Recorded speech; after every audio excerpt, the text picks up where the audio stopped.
The primary purpose of this podcast is to educate and inform. The views, information, or opinions expressed by hosts or guests are their own. Neither the show nor any of its content should be construed as investment advice or as a recommendation to buy or sell any particular security. Security-specific information shared on this podcast should not be relied upon as a basis for your own investment decisions. Be sure to do your own research. The podcast hosts and participants may have a position in the securities mentioned personally through sub-accounts and or through separate funds and may change their holdings at any time.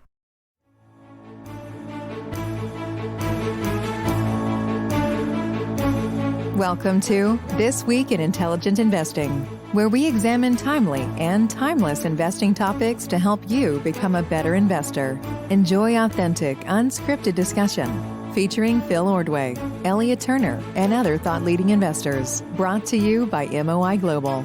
And now, here's your host, John Mihaljevic.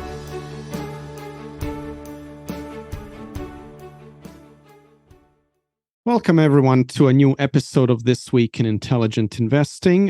Great to have you with us, and great to have my co-hosts, Phil Ordway and Elliot Turner.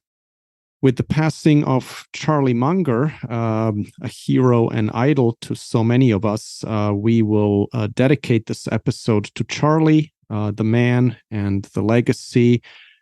And hopefully we have some, interesting personal insights and lessons to share with you all. So, Phil, over to you to get us started, please.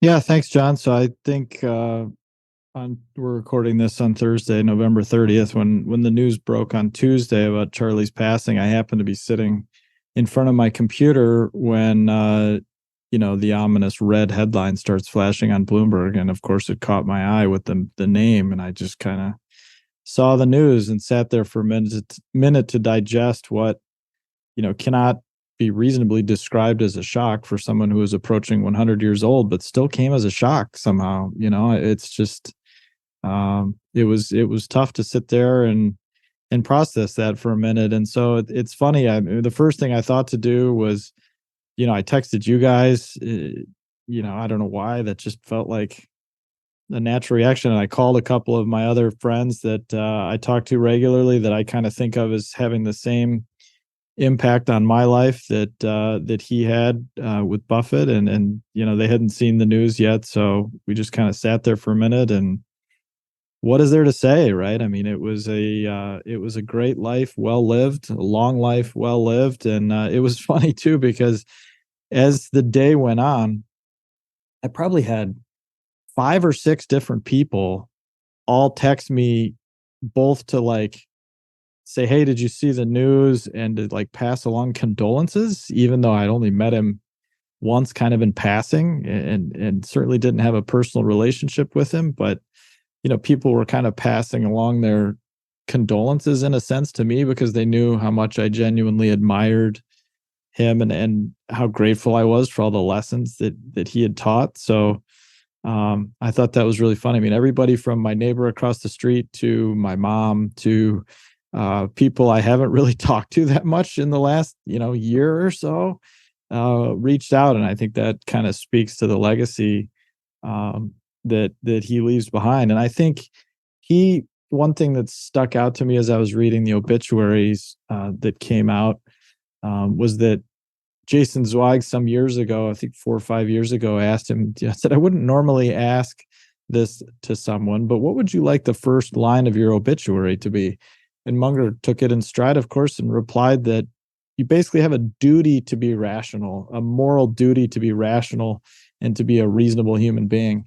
And I can certainly say that that's a fitting first line of his obituary, right? I mean, I think that was one of the things that he always did and struck me that stood out over the many years. The other thing that kind of stood out that I think about all the time, I mean, obviously there's tons of little sound bites that we've all taken as part of the catechism over the years, always invert to find your problems, fish where the fish are, all that kind of good stuff that we all take in our day-to-day lives. But, the one thing that I think about on a more intangible but personal level is, in thinking about his life, he always talks about how he's a biography nut, and I like to read biographies too. And I think about his own biography. He actually overcame a whole lot more adversity certainly than I have. I mean, I've had my fair share of lumps in life, and I'm sure most of us could put ourselves at least in that category. And some people could certainly say they've had far more trauma and adversity in their lives. But, he never got to finish college because of World War II. He married young, as most people did. But then in an era when divorce was very uncommon, in his late 20s and early 30s, he found himself divorced, as a single divorced parent of three in the 1950s in Los Angeles was actually not a very common thing. And he was basically dead broke. And then to top it all off, his only son, who was 9 years old at the time, slowly died of leukemia. And I've always thought about how losing a child like that would probably be about the most painful thing a person could go through. And it obviously still got to him. I think he got choked up quite a bit, even in his 90s, thinking back to that, even though he went on to have a very, a large family and by all accounts, a happy and healthy and successful family life. But, I think about that when I've had setbacks or troubles or whatever, and think like, okay, if somebody like that at 30, 35 can be divorced, dead broke, miserable, and lost a son at age 9 to a horrible, incurable illness, like I certainly don't have anything to complain about. And that was another thing that just sort of stood out that I was appreciated. It was just absolutely zero self-pity. He later lost an eye and was, functionally half blind and almost entirely blind late in his life for someone who loved to read as much as he did. And you never once heard a word of complaint or any self-pity in any regard. And that's something I always tried to carry in the back of my mind for sure. And just it requires kind of constant vigilance to avoid sliding down that slope sometimes. And so I know this is all kind of, it's going to induce some eye rolls, and some people are going to just, oh, great, here's another, person shouting into the void, paying tribute to Charlie Munger. But I thought we just kind of had to spend a few moments reflecting on someone that we all admired, and share some thoughts in light of that. So I'll stop there and open it up to you guys. Yeah, Phil, I totally agree. Like, forget about the haters. It's worth doing. Munger's an amazing man, an amazing life. And I had saved his quote on self-pity for the last thing I was going to say, but I'm going to start with it because I think it's really powerful. I think, like you said, it's appropriate framing. He lived an amazing life, right? A lot of people are going to focus on rest in peace, but the life was amazing, but it was not easy. And yet, his outlook, I think, was he was a curmudgeon, obviously, as Buffett has told us, the curmudgeon at times, but just an amazing outlook on life. And I think this quote is, generally speaking, envy, resentment, revenge, and self-pity are disastrous modes of thought. Self-pity gets fairly close to paranoia, and paranoia is one of the very hardest things to reverse. You do not want to drift into self-pity. Self-pity will not improve the situation. And I think that's something important for everyone to think about. And I think that gets to his approach to compounding things in life. And you focus on where you can grow and where you can move forward, and always looking ahead. And I think that's pretty constructive, and one of the great things that we could take out of, take away from this great man. I was first introduced to Charlie Munger by a mentor. I'd heard, I was introduced to Buffett and knew of Berkshire Hathaway at a very young age. I'd never known who Munger was until much, much later. And it was when I had gone from finishing law school, thinking about starting a job that was more directly connected to law, and hard pivoting into investing. And a mentor sent me a link to this talk called The Art of Stock Picking. And, I was too dumb at the time to realize what he was trying to tell me was that this stuff is really freaking hard. That was why he sent it to me, because Munger points it out, in his own eloquent way during that talk. But I instantly took to Munger. And my mentor didn't even tell me at first that this was, a lawyer who turned to investing, though I'm not sure if that was coincidence or not. I think that was maybe just, kind of one of those universal coincidences. But I instantly took to concepts like mental models, building your lattice work of mental models, multidisciplinary thinking, which I think was something, I took to all the things that I thought I was bringing to the table, not the things that were telling me this was really hard. But this idea of multidisciplinary thinking, I was like, I was made to do this. This notion of probabilistic thinking that he spoke about during that talk was fairly new to me. I hadn't come from that world, and I mean, I'd been playing a lot of poker, so I was like, yeah, this all makes sense to me. I could pull it all together. And so I started Googling more, and the next thing I read was practical thought about practical thought. And I'd never heard of this concept of inversion, this idea of invert, always invert. And that whole, if you're not familiar with the talk, it's where Munger effectively talks about how you'd build Coca-Cola in reverse. And I was just floored by the idea and how he narrated the Coke story through it all. And I don't know if it was exactly after that as the next one, but the next one that really stood out to me that I'd been introduced to was the psychology of human misjudgment. And I love this idea of social proof, and I think it explains so much of what we see in our world. The whole idea of being rational, I was so glad you mentioned that, Phil. Like, that's our responsibility.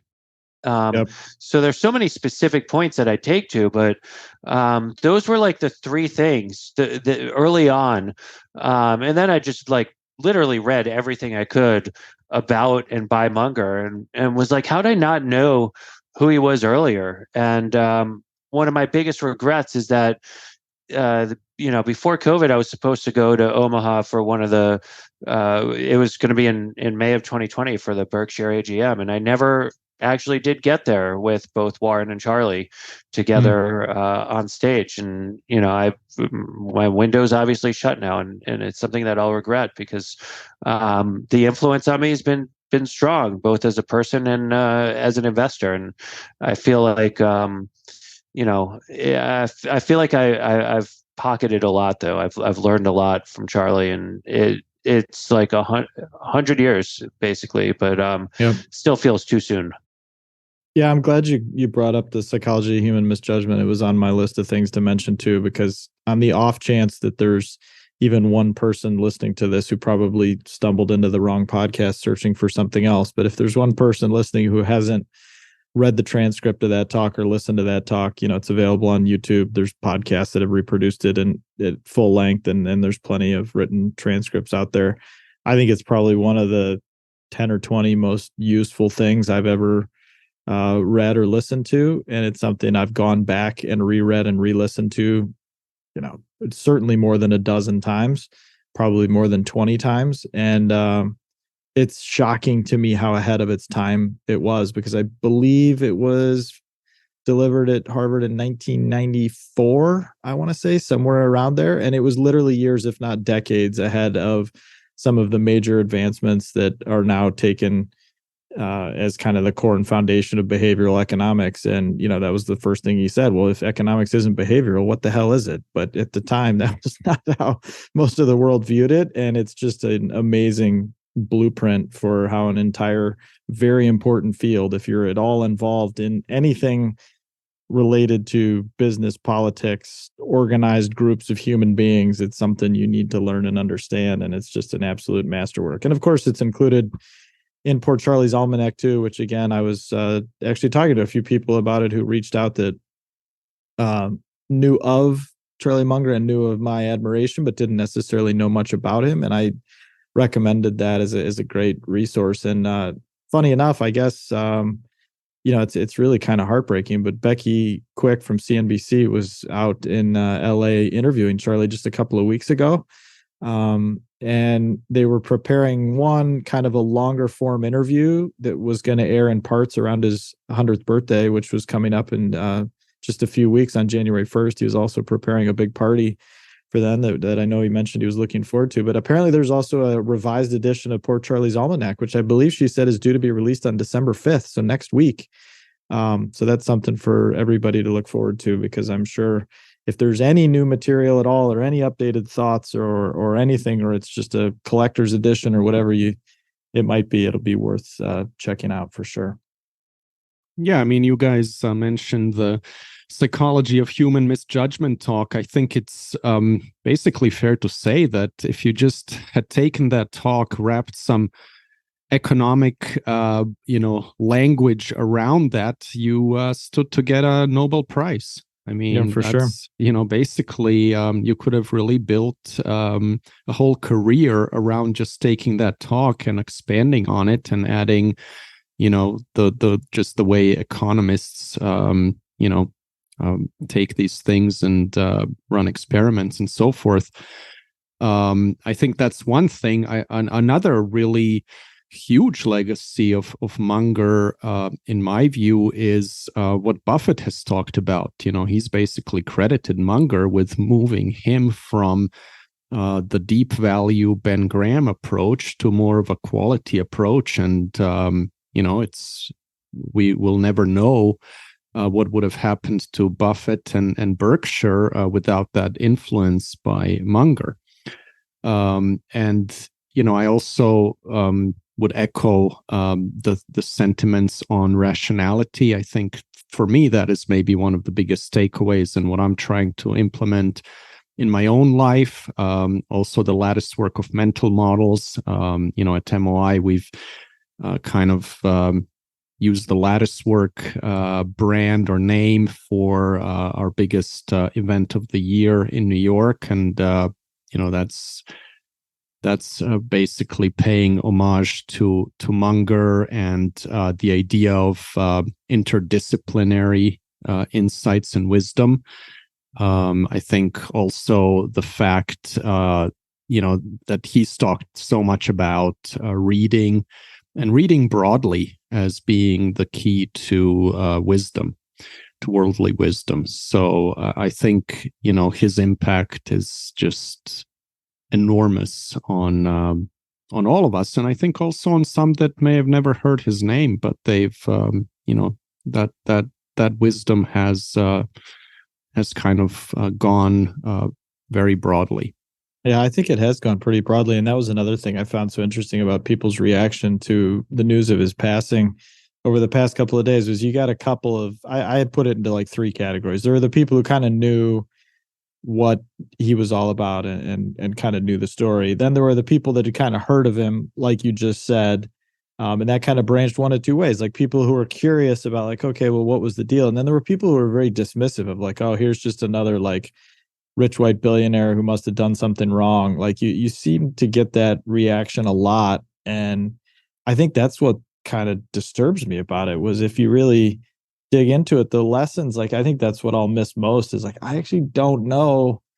I mean, Buffett obviously himself, but like who's well equipped to take the torch of kind of moral compass and run with it? Like who's going to care enough to write op-eds and give unpaid for talks and play the role? I mean, yeah, he was a curmudgeon, sure, but he was in my opinion a very good-natured curmudgeon and was not out, buying yachts and rocket launches for himself and all this kind of self-indulgent stuff. I mean, he was an enormous philanthropist and he was doing things his own way.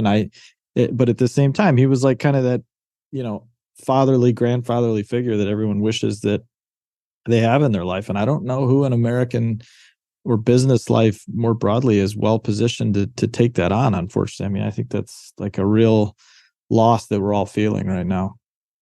Yeah, that's a great point. It's really hard to imagine who fills in those shoes. There's no like elder statesman, and it's certainly not from the investment world. I think most people in investing don't, I mean, not I think, like people don't make it very long in investing. There are not many people who have like 20 plus year track records, let alone 50 plus years. And it's amazing to reflect on like the returns of the Munger partnership. I was looking those up after I had like been roughly familiar. I'd seen them in the past, but I was like, let me see what those were again after just going down a Munger wormhole the last few days. And his returns were phenomenal. And then the early 70s hit, and it's like 2 straight years of down over 31%. Yep. Before a rip-roaring comeback in 1975, and that was like I think when the partnership wound down, and he that's when he shut the doors. Yeah.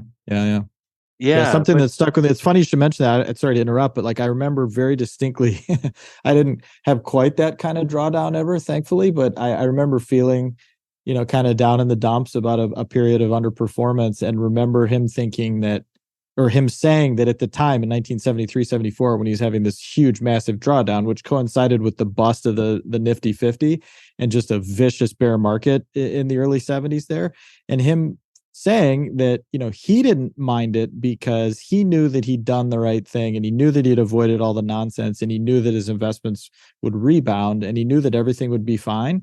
But he also knew that his partners would, by definition, not feel the same degree of confidence, and that they were going through some real agony while they thought they might be watching a huge chunk of their money evaporate. And he just felt tortured by that feeling that, like, gosh, am I letting my trusted partners down? And it kind of made me feel better in a way, because I'm like, well, if even he felt that way, then it's natural that we all feel that way. And yeah, you wonder too how much it weighed on him, because then, sure enough, a year or two later, he joined Berkshire as vice chairman, had lots of other things going on, but I wonder how much that weighed on his decision to close the partnership. So sorry, I didn't mean to interrupt. No worries. That's a great point. And I don't think anyone could do that today. And I think, Phil, I'm surprised you didn't say, show me the incentive and I'll show you the outcome, right? Yeah, right. Yeah, on this podcast. But I think that's part of like the nature of the incentive structure in the industry, is to like control yourself for volatility. And Munger never would nor could possibly think that way.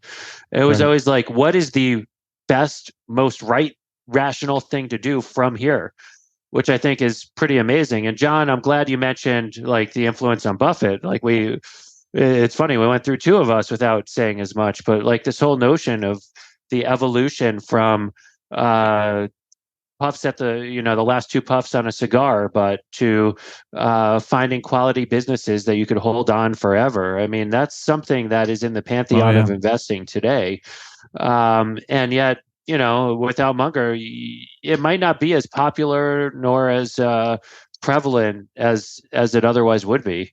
And for sure, I feel like Richard Thaler did win that Nobel that could have happened. Danny Kahneman too, right? I mean, it's absolutely without a doubt. And it's funny you mentioned the comment about. Yeah, I mean, it goes without saying. I mean, it's worth reiterating, but it's just so obvious at this point that Berkshire would have never been what it is without his influence. I mean, Buffett is enormously capable, and by Munger's own admission, was the more capable of the two in terms of running and being Berkshire itself. But it would have never been what it is without Munger's influence. And one of the things that somebody asked him recently, again, I think it was from the same Jason Zweig interview a few years ago, was, how have things changed? How are things different? What would you do differently if you're starting over today? And he basically said things were way, way easier back then because there were all these cheap assets with kind of spring-loaded, results just kind of waiting to happen. Lots of excess value below the price that you were having to pay. And you could just kind of wait until the price more accurately reflected reality and then move on. But he, being as hyper smart and rational as he was, noticed that things were going to start changing, and sure enough, was very early, again, years and decades ahead of his time, and saying that that you need to buy quality, you need to buy good businesses at reasonable prices, and that's a better long-term strategy, particularly as you start working with bigger sums of money, as opposed to just buying bargains and rinse and repeat. And it can't be stated enough. Again, I think Buffett would have figured that out. Likewise, somebody asked him, how much credit Munger should really take. And he said, look, even Einstein needed somebody to talk to. He really thought that his role was giving Buffett a sounding board and being somebody to listen to.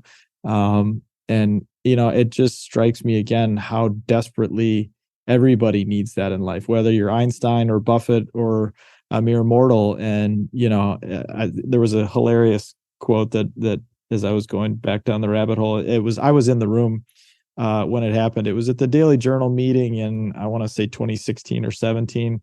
And somebody asked him, it may have actually been in the kind of the after scrum of the meeting, and said, Charlie, you've said, and I think about it a lot, that you want to hire the guy whose IQ is 130 but thinks it's 120, because the guy whose IQ is 150 but thinks it's 170 will kill you.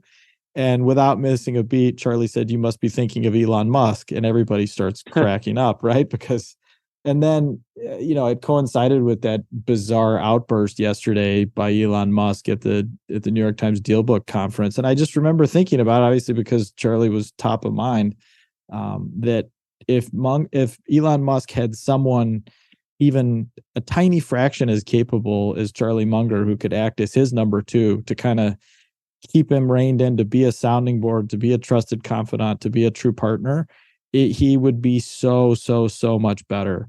And I think that's true of almost everybody, whether it's a big time, high profile CEO, an everyday business person, a friend, any aspect of life. I think it's just absolutely invaluable. And when you can find somebody who plays that role, you should hang on for dear life.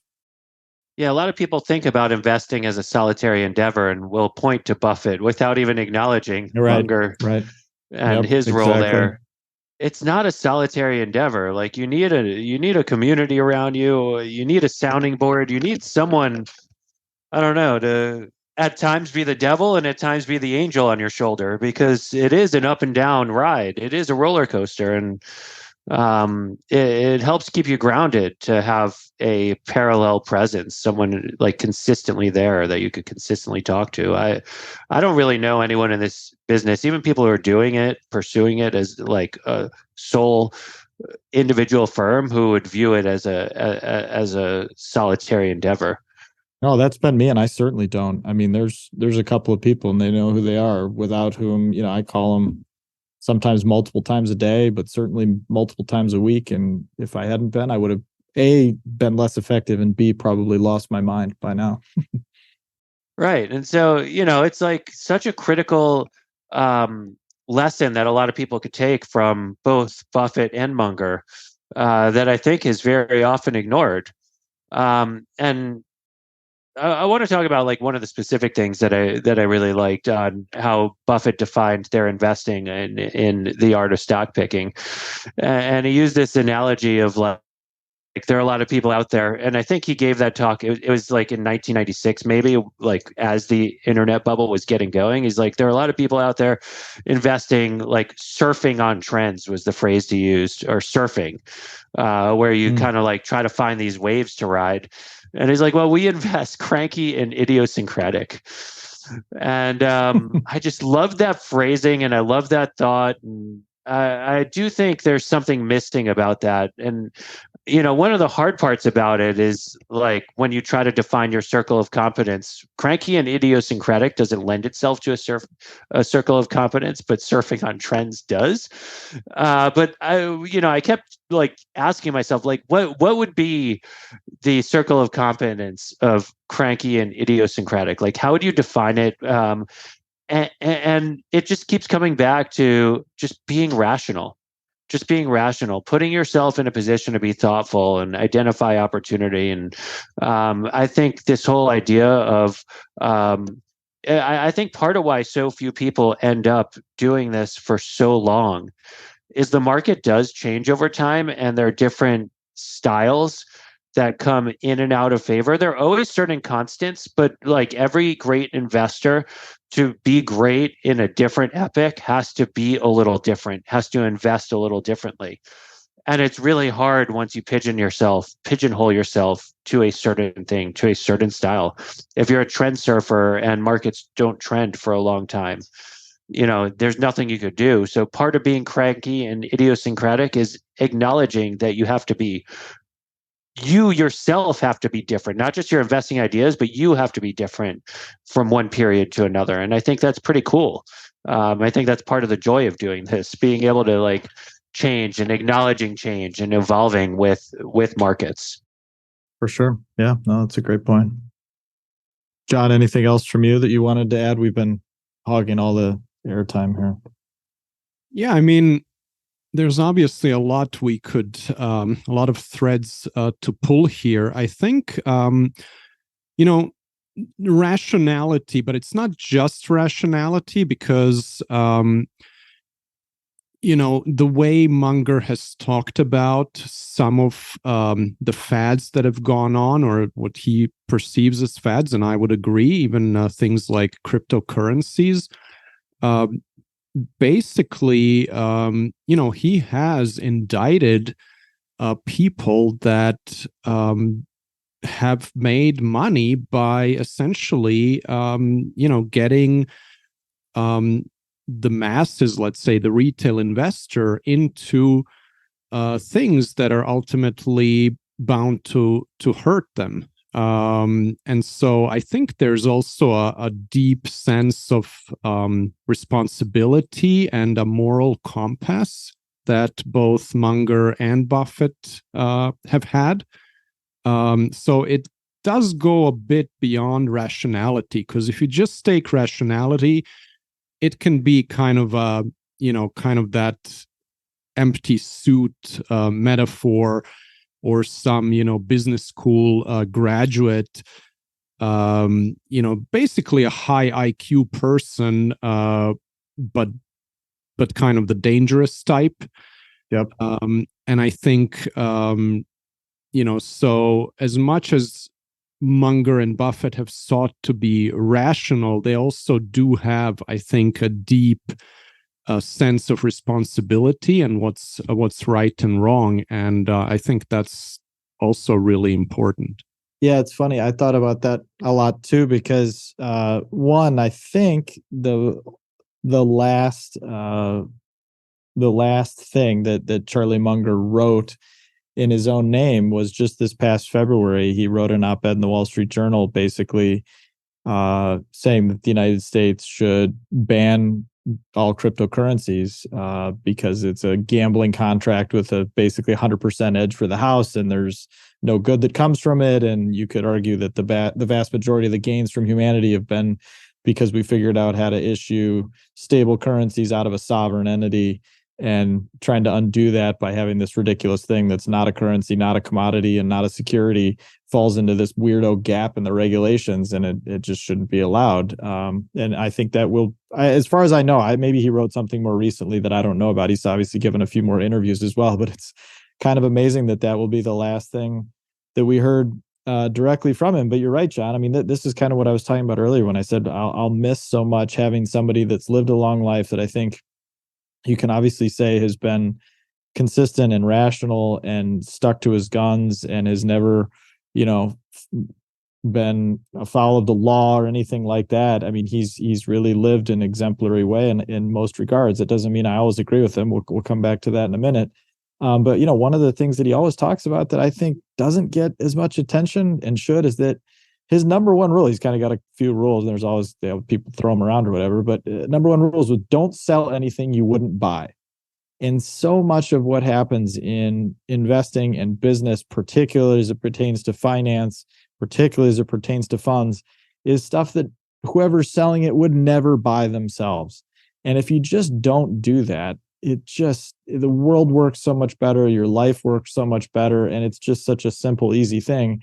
And I think that's what's so interesting. I was thinking about it, again, circling back to the crypto thing. I was listening and reading about some of the FTX and Sam Bankman-Fried trial when he was recently convicted on all charges. And one of the things I found so fascinating listening to Matt Levine and Michael Lewis talk about it, they had a really interesting conversation together. I think Matt Levine's about as smart as it gets and has a really good opinion on most of this stuff.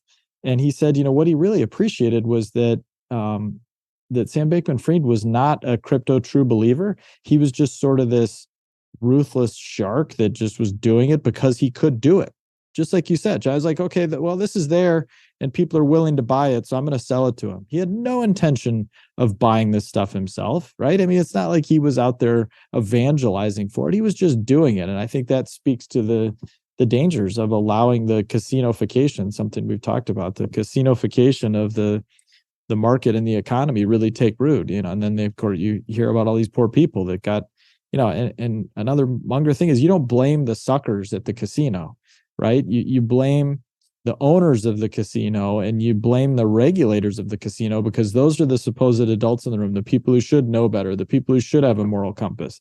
You don't blame the people that get, literally addicted to pulling the lever on a slot machine or gambling worthless tokens online or whatever the case may be. So something timely from today that certainly sticks out to me. Even beyond crypto, I think one of the more impressive ones, if I'm recalling the situation right, it wasn't just that Munger didn't like Valiant as an investment. pretty sure he called it like immoral. Yeah, he did. Oh, for sure. Yeah, he called it a sewer and said it was a deeply immoral company because it was screwing hospitals and screwing patients. And yeah. Yeah, and it's like amazing how he could instantly like cut through the crap and see it for what it was. Yeah, And 100%. Talk about incentives. Like he didn't have to answer to anyone, so he could actually just speak up.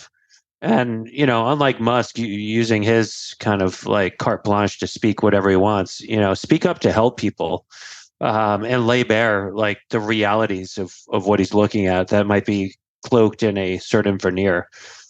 Well, that's what Munger always said, right? Was he wanted to be able to have the independence to not owe anybody anything, right? The opposite of a bought politician, the opposite of a business person who's got to sing the song of his bankers to stay in business, right? That's exactly what he always sought. And I think you could accuse him of a lot of things, but you certainly couldn't accuse him of not speaking his mind from what he truly believed, because that would be truly insane. And that's one of the things that I also found so telling was anytime he spoke out about something that people didn't agree with, I'd be like, okay, great, whatever. But when it came to crypto, basically the only response that you'd hear 99, if not 100 times out of 100 was an ad hominem attack about, him being some stupid old man or a senile old man or some old geezer who just doesn't get it anymore. It was truly just a baseless response, had nothing to do with the merits of the argument and just attacking him for who he is, which is hilarious because you could never turn that around and do the opposite. I think it was really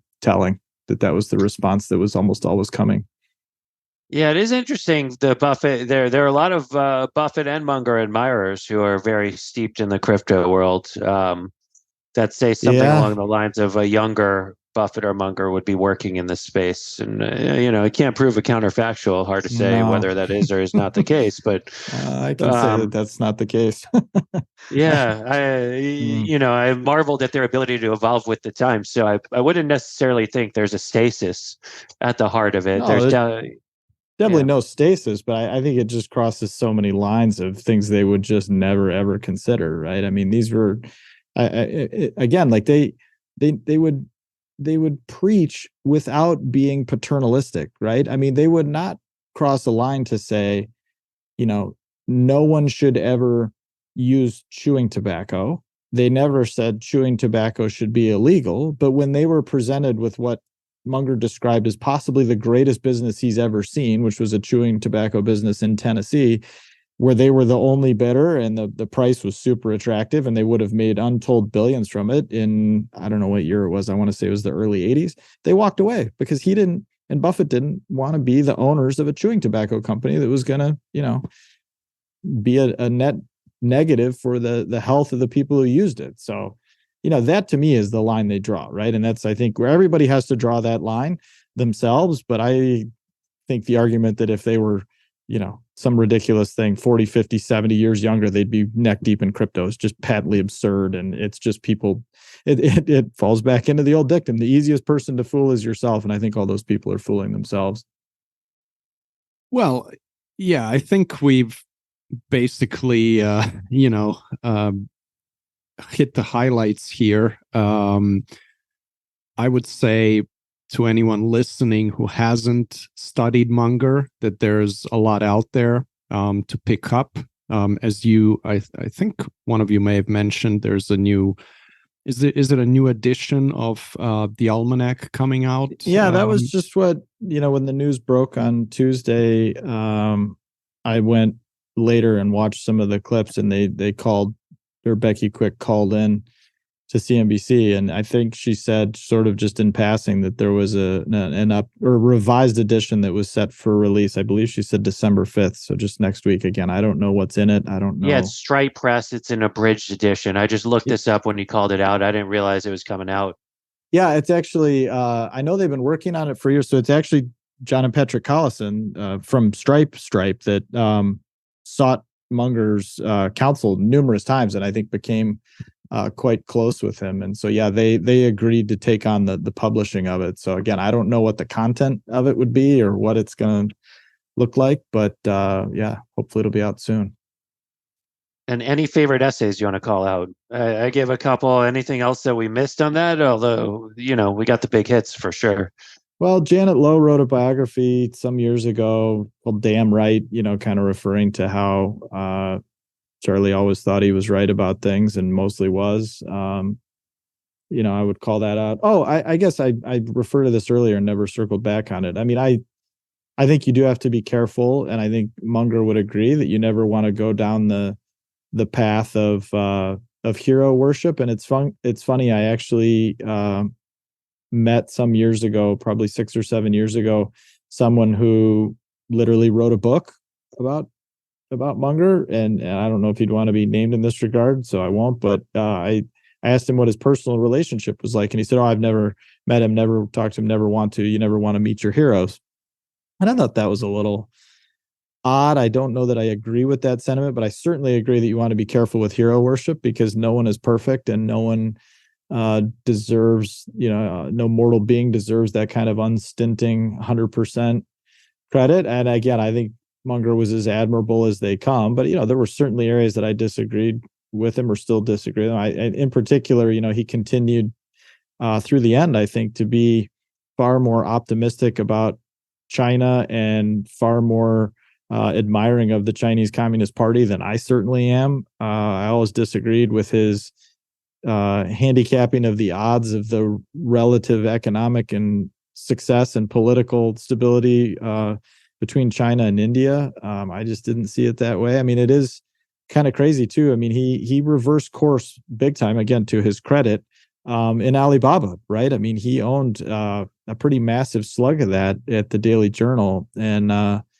I have never done the math as to what the returns or the loss might have looked like. I don't know if he made or lost money on that, but he certainly reversed course, having bought more and then selling it below where he bought the most recent chunks of it. So, again, that willingness to admit mistakes, willingness to be flexible of mind is absolutely key. And so, and as to your question, Elliot, other stuff that I would call out, he did give tons of talks and lectures, and there's a lot of great stuff out there. If you spend a few minutes on the internet, you'll go down a rabbit hole pretty quickly. Steve Friedman at Santangelo Review put out a great email the other day, I think it was yesterday, with some of the lesser known speeches and articles, all of which I had read before, but maybe a few of them I'd kind of forgotten about or hadn't seen in years. I don't think all of the ones that he sent are actually in Poor Charlie's Almanac, so maybe those will be updated. I don't know. But yeah, I mean, just certainly,